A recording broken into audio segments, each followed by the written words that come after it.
నాగర్ కర్నూలు జిల్లా శనివారం రోజున జడ్చల్ అసెంబ్లీ ఊర్కొండపేట పబ్బతి ఆంజనేయ స్వామి దేవాలయం దగ్గర బాధిత మహిళపై ఒక గ్రూప్ నిందితుల అత్యాచారాన్ని కొడిగట్టిన సంఘటన యావత్ భారతదేశాన్ని కలిసివేస్తోందన్నారు. ఈ సంఘటన జరగడం దురదృష్టకరమని తెలిపారు. సంఘటనపై బీఎస్పీ పార్టీ రాష్ట్ర ప్రధాన కార్యదర్శి అంతటి నాగన్న, జిల్లా ఇన్ఛార్జి పృథ్వీరాజ్, కల్వకుర్తి అసెంబ్లీ అధ్యక్షులు బాలు మాట్లాడుతూ సీఎం సొంత జిల్లాలో మహిళలపై వరుస సంఘటనలు జరగడాన్ని బీఎస్పీ పార్టీ తీవ్రంగా ఖండిస్తోందన్నారు. ములిచింతలపల్లిలో ఆదివాసీ మహిళపై, ఇప్పుడు ఆలయం దగ్గర ఇంకో మహిళపై అత్యాచారాలు జరగడం బాధాకరమన్నారు. ఇలాంటి సంఘటనలు ఇంటెలిజెన్స్ పోలీసుల వైఫల్యం వల్లే అని కోణంలో విచారణ జరగాలని కల్పించారు. ఇక ప్రశ్నించారు. కాంగ్రెస్ ప్రభుత్వం అధికారంలోకి వచ్చి సంవత్సరం అవుతున్న రాష్ట్రంలో హోంమంత్రి లేడని ఎద్దేవా చేశారు. జిల్లాలో జరుగుతున్న చాలా సంఘటనల్లో నిఘా వైఫల్యం స్పష్టంగా కనిపిస్తోందని విమర్శించారు. తక్షణమే రాష్ట్ర సీఎం స్పందించి జిల్లాలో పోలీస్ నిఘా విభాగాలను బలోపేతం చేయాలని డిమాండ్ చేశారు. అలాగే ఐజీ సత్యనారాయణ రాజు గారితో పాటు బీఎస్పీ నాయకులు మాట్లాడుతూ నిందితులు వెనుక ఎవరున్నా, ఎంత పెద్దవాళ్ళ కఠిన శిక్షలు అమలు చేయాలని కోరారు. ఐజీ కూడా సానుకూలంగా స్పందించారు. బాధిత మహిళా కుటుంబానికి 50 లక్షల రూపాయలు ఇచ్చి ప్రభుత్వం తక్షణమే ఆదుకోవాలని కోరారు. నిందితులను ఫాస్ట్ ట్రాక్ కోర్టు ద్వారా కఠినంగా శిక్షించాలని డిమాండ్ చేశారు. ఈ కార్యక్రమంలో బీఎస్పీ జిల్లా ప్రధాన కార్యదర్శి Sriharam Murthyraj, Kalwakurthy assembly incharge Meesala Ramesh, Nagar Kurnool assembly అధ్యక్షులు కళ్యాణ్, కోశాధికారి Bhaskar, social media incharge Narasimha, Krishna తదితరులు పాల్గొన్నారు. ఎవరు రక్షణగా ఉండాలని మేము ఈ రాష్ట్ర ప్రభుత్వాన్ని డిమాండ్ చేస్తా ఉన్నాం. జిల్లా ఎస్పీ గారు కూడా ఇప్పటి వరకు అధికారికంగా స్పందించలేదనే సమాచారం మా దగ్గర ఉంది.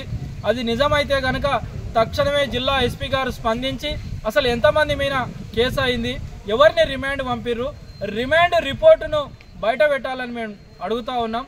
ఎందుకు రిమాండ్ రిపోర్ట్ ఇప్పటి వరకు బయటికి రాలేదని మేము బహుజన్ సమాజ్ పార్టీగా ప్రశ్నిస్తూ ఉన్నాం.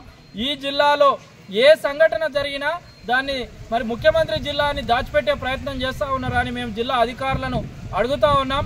ఇక్కడ పాలక మండలి ఎందుకు సరిగా పనిచేస్తలేదు? మీ ఆలయంలో పనిచేస్తున్న ఒక ఉద్యోగి నిరంతరం ఇటువంటి అసాంఘిక కార్యకలాపాలు చేస్తుంటే మీరు ఎందుకు ఇప్పటిదాకా గుర్తించలేదు? ఇది ఒకటే రోజు జరిగిన సంఘటన కాదని మేము భావిస్తూ ఉన్నాం. నిరంతరం జరుగుతున్న సంఘటన నుంచి ఈ సంఘటన బయటకు వచ్చింది. ఇది ఈ రోజే జరిగిన సంఘటన కాదు. ఈ గ్యాంగ్ ఏదైతే ఉందో, ఈ ముఠా ఏదైతే ఉందో, భారత న్యాయ సంహిత చట్టాల ప్రకారం వాళ్ళని కఠినంగా శిక్షించాలి. బాధిత మహిళ కుటుంబానికి 50 లక్షల రూపాయలు ఎక్స్గ్రేస్ చేయాలి. ఈ ఆలయం చుట్టూ మొత్తం ప్రహరీ గోడ కడతారా, కంచెలు ఏర్పాటు చేస్తారా, సీసీ కెమెరాలు పెడతారా, పెట్టి ఇక్కడ వచ్చే పేద భక్తులకు సరైన సదుపాయాలు కల్పించాలి, బాత్రూంలు ఏర్పాటు చేయాలి. ఇవన్నీ చేస్తూ ఈ భక్తులకు కానీ, పురుషులకు కానీ, మహిళలకు కానీ నిరంతరం ఈ పబ్బతి ఆంజనేయ స్వామి గుడికాడ రక్షణ ఉండాలి. మరి ముఖ్యంగా ముఖ్యమంత్రి గారు జడ్పీటీసీగా పోటీ చేసినప్పుడు ఆయన నామినేషన్ పత్రాలను తీసుకొచ్చి ఇక్కడున్న ఆంజనేయ స్వామి గారి పాదాల దగ్గర పెట్టి ఆయన ఆశీర్వాదం తీసుకొని జడ్పీటీసీగా గెలిచి రాజకీయ ప్రస్థానం మొదలుపెట్టి ఈరోజు ముఖ్యమంత్రి అయ్యిండు.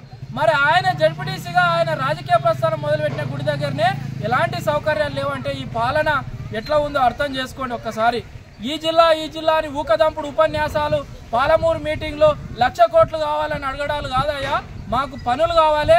ఈ పేద ప్రజల తరఫున బహుజన్ సమాజ్ పార్టీ ప్రశ్నిస్తుంది. తక్షణమే రాష్ట్ర ముఖ్యమంత్రి, జిల్లా ఎస్పీ స్పందించి మహిళా కుటుంబానికి న్యాయం చేసి ఎవరైతే ఈ అఘాయిత్యానికి పాల్పడ్డారో వాళ్ళని కఠినంగా శిక్షించి రిమాండ్ రిపోర్టు బయట పెట్టాలని మేము డిమాండ్ చేస్తా ఉన్నాం.